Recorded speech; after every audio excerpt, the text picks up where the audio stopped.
Pán môj a môj, pevne verím, že si tu prítomný, že ma vidíš a počuješ.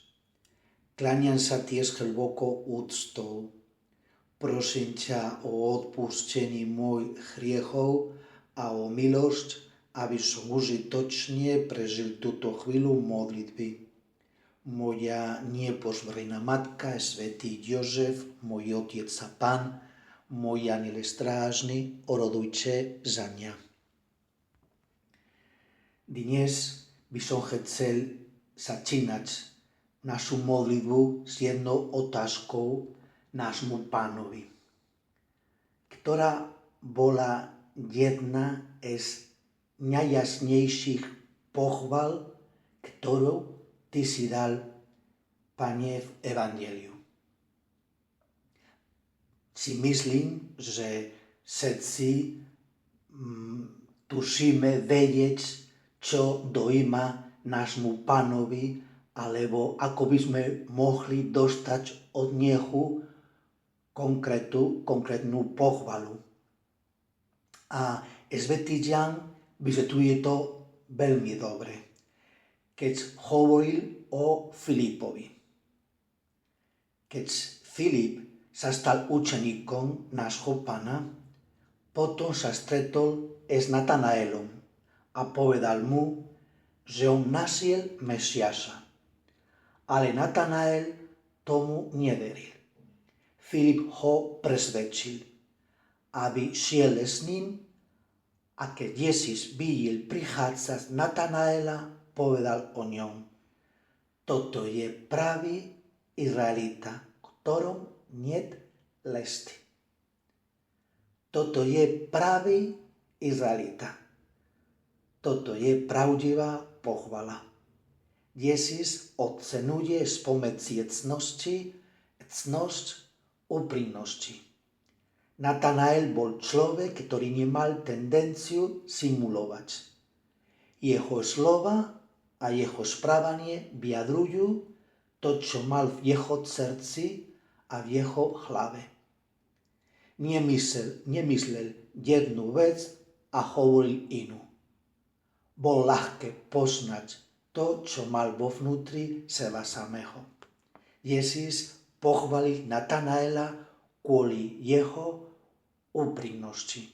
Práve v dnešnom evangeliu veľmi dobre sa ukáže, že farizei a zákonníci vedeli, že Ježiš skutočne je pravdivý človek.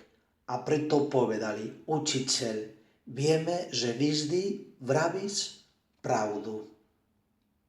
Bohužiaľ, to robili so zlomyselnosťou a práve kvôli tomu Ježiš ich kritizoval.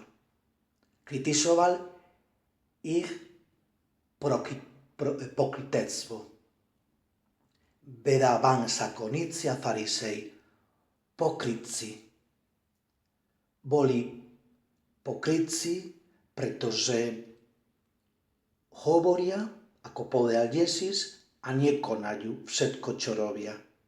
Konajú iba preto, aby ich ľudia videli. Ich správanie nebol úprimné. Práve s týmto Ježiš ukáže niečo, kvôli tomu je veľmi jednoduché, aby sme neboli úprimné. Práve naša pýcha alebo seba láska. Nie sme úprimné kvôli tomu, práve pretože chceme, aby ľudia mysleli, že sme výborní, pretože stále nás znepokojuje vedieť, čo myslia o nás. Treba sa akceptovať takých, akých sme. Nie sme lepšie alebo horšie ako ostatní. Ak sa učíme žiť jednoduché a úprimnosťou, budeme sa učiť stratiť tento strach. A tiež nebudeme hľadať klamstvo, ktorá by nás ukrýval voči niekomu, ktorý chce nás poznať.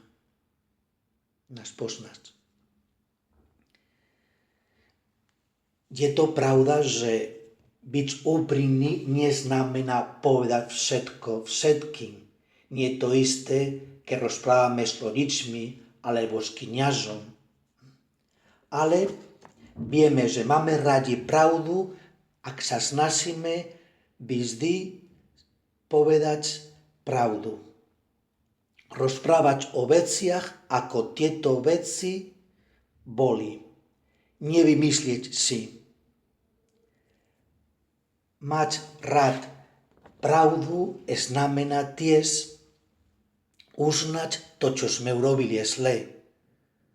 Úprimnosť tiež neznamená povedať všetko, čo nás napadlo, pretože môžeme raniť ostatných.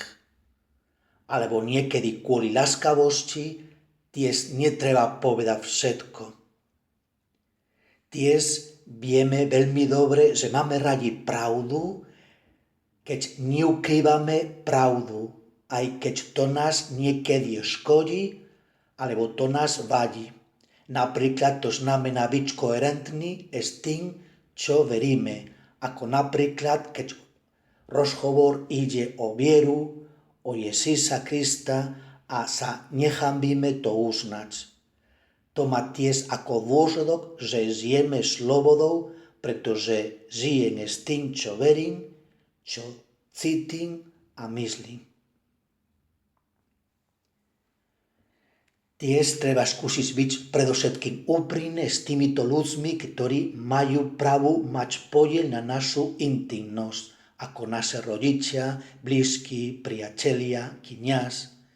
Nemôžeme mať strach, aby nám mohli poznať veľmi dobre to, čo máme radi, to, čo nás nepáči, to, čo myslíme, nejaký problém. Ak oni nemajú podiel na tieto veci, budeme izolovaní, aj keď okolo nás môže byť veľa ľudí, alebo tiež nebude dôvera medzi nimi, ktorá veľakrát je odmenou úprimnosti. Miesto, v ktorom je veľmi dôležité byť úprimné, je vo svätej spovedi. Hriech je najväčšie zlo na svete. Ježiš zomrel kvôli našim hriechom, tiež kvôli našim banálnym závistiam, banálnym nedostatkom, banálnym klamstvám. Asi poznáme veľmi dobre ten príklad, ktorý dostal svätý Josemaria od jeho matky, a keď som bol mladý a nikdy nezabudol. On vraj, že veľmi sa hanbil, keď prišli návštevy domov.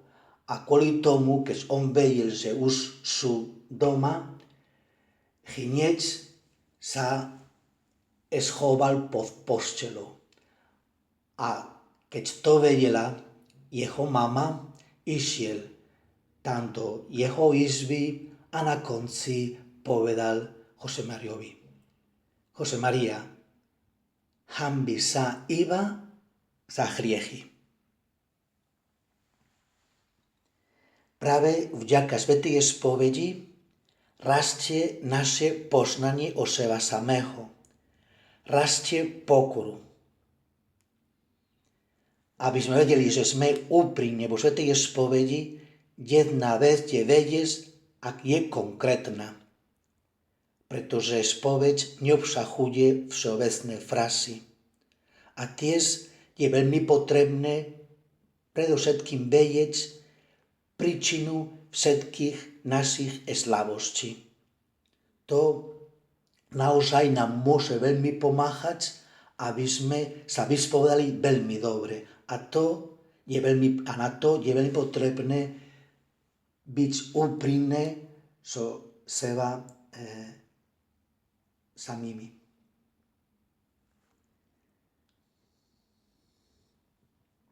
Môžeme dnes, keď skoro skončíme našu modlitbu, prosiť Pannu Máriu, aby sme mohli tiež dostať konkrétnu pochvalu od nášho Pána, pretože vieme veľmi dobre sa podobať na Neho.